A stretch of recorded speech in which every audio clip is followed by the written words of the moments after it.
the Dockers this year. That's what they need. Drafted to Gold Coast out of Western Australia in 2011, Fremantle midfielder Jaeger O'Meara was once considered the hottest prospect in the AFL before a series of injuries stopped him in his tracks.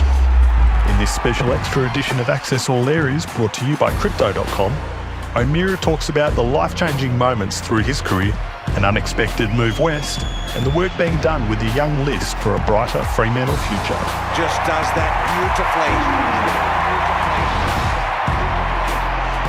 Jaeger, thanks for joining us on afl.com.au and the AFL Live app. It's been about 9 months now since you made that move with 2 days' notice. How do you reflect on that crazy little week in your life coming to Fremantle? Yeah, thanks for having me, Nath.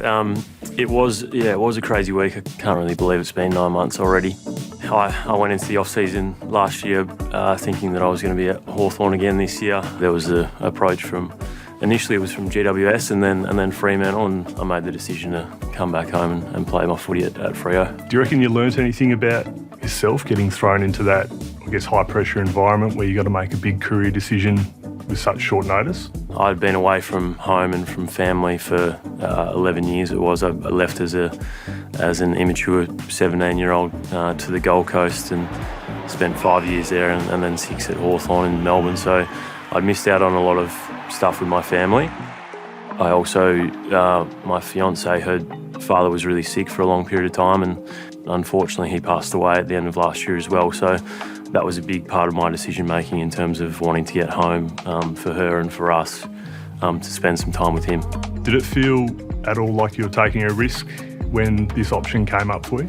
Perhaps there was a little bit of a risk. I always knew that eventually I'd move back here. I'd purchased a home here that I was renting out and planning to rent out until I'd finished my footballing career.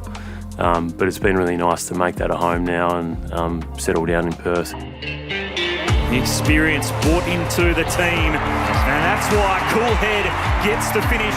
You described yourself as immature when you moved over to the Gold Coast. What was immature about you? I probably thought that I was a little bit invincible when I first started my footy career. As a junior, a lot of things went really well for me. I came onto the scene and did some things really well. So I probably thought I was a little bit invincible and my career was just going to go on an upward trajectory. My knee injury put a big halt to the momentum that I was building. All of these experiences seem to have shaped you as a bit of a leader, and Freo saw that in you when you arrived.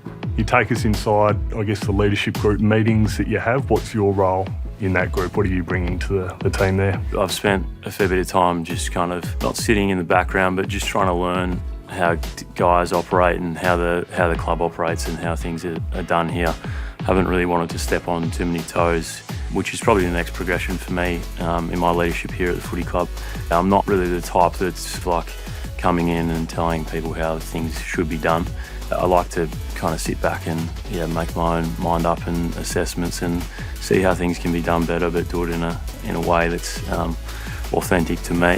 To Sarong, they connect. High ball, O'Meara's pushed forward, and he's taken the mark. You're working with some young guys in that leadership group and in the midfield as well, Andy Brayshaw and Caleb Sarong in particular. Do they make you feel a bit younger, a bit refreshed, or do they make you feel like a veteran now? No, they certainly make me feel a bit younger. Those two guys that you mentioned are super mature.